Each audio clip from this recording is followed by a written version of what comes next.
Good morning, y'all. So, I wanted to tell my creative journey of how I became a art freelancer. So, I'm going to start at the beginning. Back when I was a baby, I'm just kidding. I would draw in my mother's womb.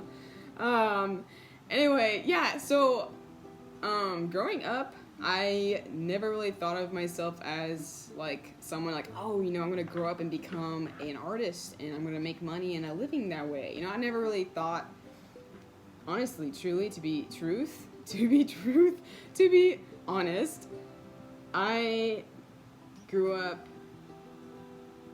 I don't know where I got this idea from exactly, but I guess maybe just society in general, but I didn't feel that I could make a living as an artist. And that truth came to light when I actually got to college. So when I was, I think, 8 or 9 years old, I started, I was pretty creative. I like to draw a lot. And so I think I was like 8. I ended up making this calendar, and I was a farm girl, and I was in love with these goats that we had. I was just absolutely in love with them. And goats are still very dear to my heart. I know they're rascals, and I know some of y'all aren't crazy about goats, but I am. At least you can find goat stuffed animals nowadays. Back when I was little, you couldn't. Anyway, so I drew these calendars for Christmas gifts for my relatives and family and close friends, and they were goats, of course. And all my relatives and family and friends, they were all like, Elizabeth, these are really good. You should like illustrate kids' books. I was like, you can't make a living doing that, I'm pretty sure. I don't know. Like my little kid brain was like, cool, I don't know. And then, so I did that for a few years. People absolutely loved them, and they would, constantly be telling me like, Elizabeth, you should like illustrate kids' books. And so, like, when I graduated high school and I went to college, I didn't know what I wanted to do. I have a lot of interests, and that can be kind of hard to pinpoint of what you want to do in life. And so I was like, should I be a fashion designer? Should I be an interior designer? I don't know what to do. Should I be a nurse? I don't know. I was just trying to figure it all out. And so, like, the first year and a half, I was undecided. And then somehow I came across graphic design, and I was like, I don't want to do graphic design. It's commercial. I was like, I don't want to do that. And then I think I was kind of interested in illustrating kids' books, but the college I went to, it was near my home. They just didn't offer illustration, and so I was just like, I don't know what to do. There's no illustration degree or anything, and then also I just kind of felt in the back of my head, like, can you make a living illustrating? I don't know. But then, like, when I heard about graphic design, I'm like, well, it is art, and from what I can tell, it looks like you can make a pretty good living doing it. So that's how I kind of got into my degree of graphic design. And then I think kind of like in the back of my head, I was like, like, graphic design, a lot of the skills that you need for that actually can be really handy for, like, if I became an illustrator or something. So that was kind of like a little thought I had in the back of my head. And so I ended up studying art for studying. So I ended up studying art for about 5 years. And I graduated with a degree in graphic design, and I ended up getting a small degree in sculpture too, because I love working with my hands too. There's too many things I like to do. And it's kind of interesting too, because like in our final graphic design class, like all my fellow students, they're all like, yeah, I gotta get a job right off, and I gotta pay these bills and pay my college loans and all this stuff. And I was just sitting there like, I'm gonna graduate debt-free. This is great. I've worked my butt off, and this is my dream to graduate debt-free, and I've made it, and I was so excited. And I was like, I don't need to get a job because I don't have any loans, and I was like, I'm just gonna goof off all summer and then get a job in the fall or something. So that was kind of like my thought idea, and it turns out that I actually ended up getting a job right out of college, and it was kind of funny because I believe a few of my fellow students did get jobs right out too, but I was like the one person that didn't want to get a job right out actually for sure got a job right out of college, so it's kind of funny.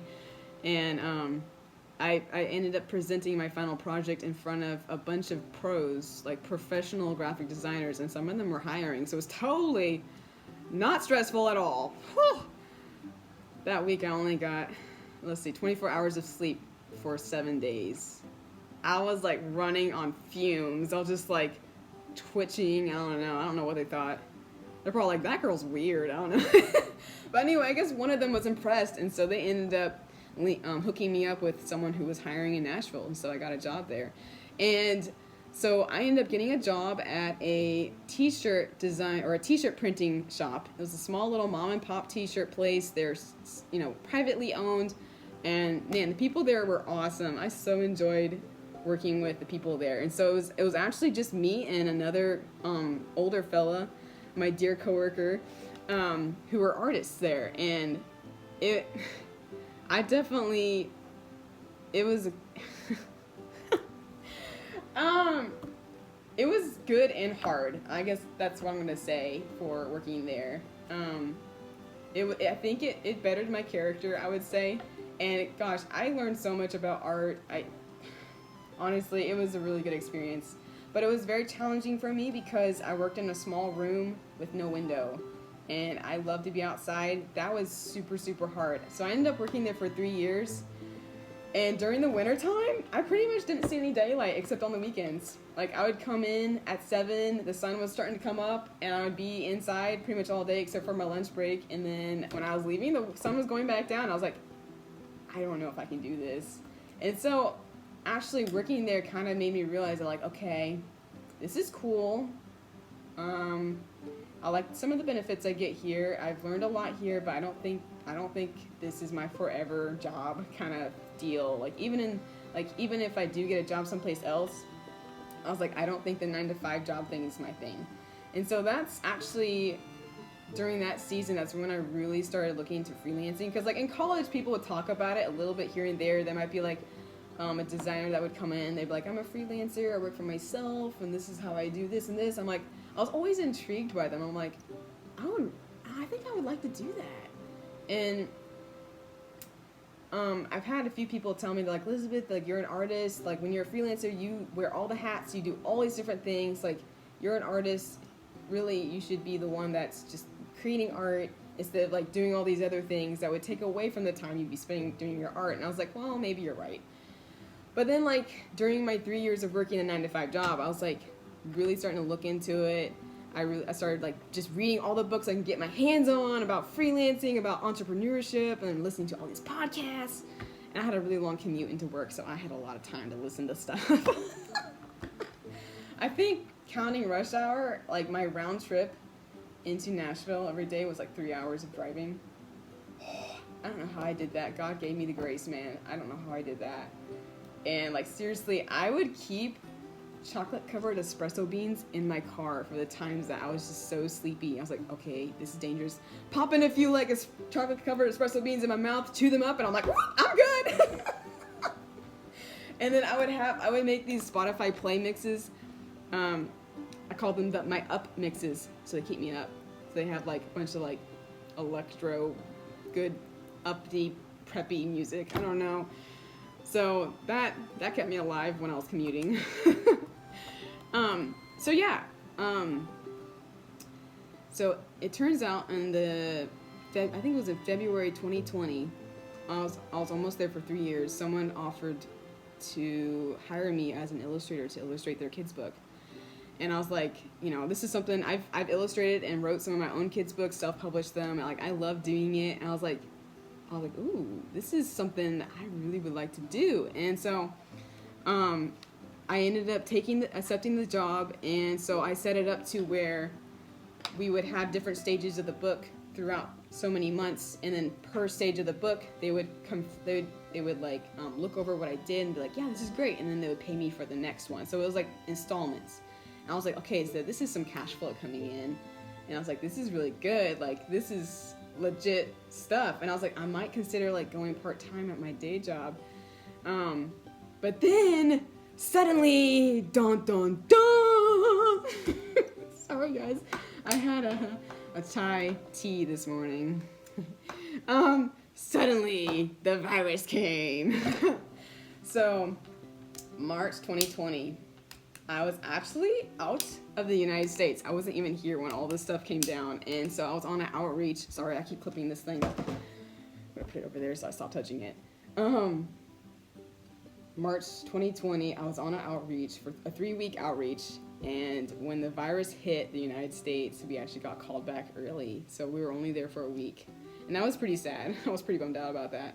But when I got back, I was like, my life has changed. Like, I was like, do I still have a job? I was like, I don't understand.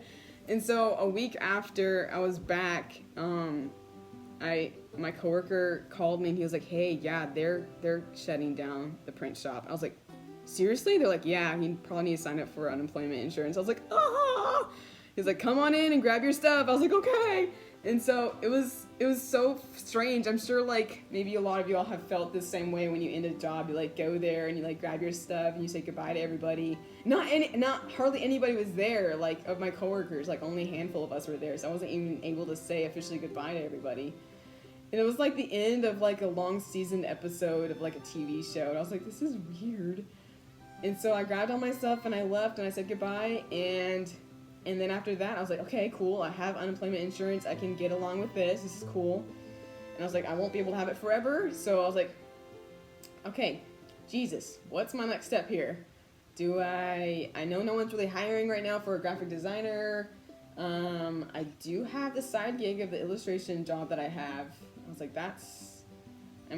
even if I do get a job somewhere, I have to be part-time because I'm working, part-time on this book has enough work that I'd be working part-time with it. And so I was like, okay, what's my next step? And so I was like, wait, can I step into freelancing? Like, is that something, can I do that? I was like, this is like my dream. Like, maybe this was meant to be. And I was like, Jesus? And so I prayed and talked to God about it a lot, and I just felt such a peace on it. I was like, okay, I'm gonna do this. And I was like, okay, all right, God, we're gonna do this. What do I do? What do I need to do? And so that saying is like, oh, don't stand there, do something. Essentially, God said, don't do something, stand there. I was like, what? I'm supposed to post on Facebook, hey friends, if you have any art jobs, I'm here available. He's like, no, don't do that. I'm like, okay. And and so I sat and I waited, and lo and behold, people started contacting me for jobs. I was like, Jesus, what? I was like, how do they know? How do they know that I'm like free for art? And so this random friends would be like, hey, I need an album cover. I love your style. You want to do it for me? I'm like, well, of course I do. And then I got a second kids book illustration gig, and then just other peppered in teacher design jobs and logo design jobs and all this other stuff. And I'm like, how? And it's so cool. I was like, I like to joke Jesus is my manager, because I'm not kidding, as soon as I finish a job, 1 to 2 days after that, another job will come in. I'm like, what? Because one thing I learned while researching freelancing is that typically there's a time where there's nothing coming in, and then there's a time where there's tons of stuff coming in, so you're either super bored or super overwhelmed. And I'm like, that sounds like it sucks. And they're like, yeah, make sure you build up savings because you might have a drought, you never know. And I'm like, oh my gosh. And legit, I just have this perfect steady stream of incoming jobs. I'm like, how? And then also another thing, when you work with clients, sometimes there's clients that are amazing, and sometimes there's clients that are a little bit more challenging to work with. And every single job thus far, hopefully I don't jinx myself, every single person has been such a wonderful person to work with. They have been, usually we become really good friends. I'm like, this is insane. I'm like, Jesus, can this be forever? And so I guess that's kind of my story / testimony. So far I've been freelancing for 8 months, and this is my thing. I get up in the morning, I wake up without an alarm. I wake up naturally, and I get up, I have my breakfast, I chill out with Jesus for a while, and then I'm like, all right, I make a to-do list. I'm like, okay, I need to reach out with this client, I need to talk to this person about this, and then I need to work on some art. And I love it. I love just pretty much every aspect of it. I really love it. The part of wearing all these different hats, doing all these different things, making sure you're taking your taxes out of all your income and sorting everything. I don't know. I actually love pretty much all of it. I mean, there's parts that are not as fun, but like, gosh, and I can do my work anywhere. That was another huge one too. I'm like, I could go snowboarding and work in the lodge if I feel like it.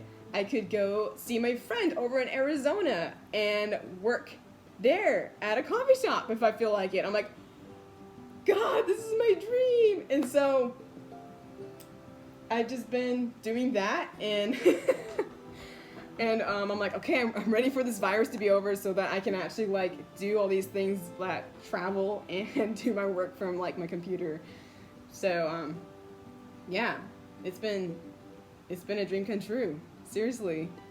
And I mean, I have a lot to learn still. There are things, I'm learning a lot, and one thing for sure, like stepping into something new, there are just so many things to learn and so many new systems and strategies to develop for different things. And I mean, that is hard, stepping into something new for sure, but like that's just kind of the way everything is. So I'm like, okay, so I just got to get over this little mountain here, and then I'll be like downhill from there, because I'll be like, all right, I know how to write up a letter of agreement now. I know how to do all this stuff. And I'm like, after a while, it's just like poof, poof, poof. We're good. Let's make the art, you know? So, yeah. It's been really great. And this video is getting really long, so I'm going to end it now. I think I said pretty much everything I wanted to say, but I guess I'll end on, like, for me, like, I mean, I'm a follower of Jesus. He's my best friend. We talk all the time. And, like, for me, he has been key to being a successful freelancer, an art freelancer. And yeah, it's been great. He's the best manager you can have. He's the best partner you can have. And yeah. All right. Well, I'm going to go and work on some art now. So you guys take care and have a great day.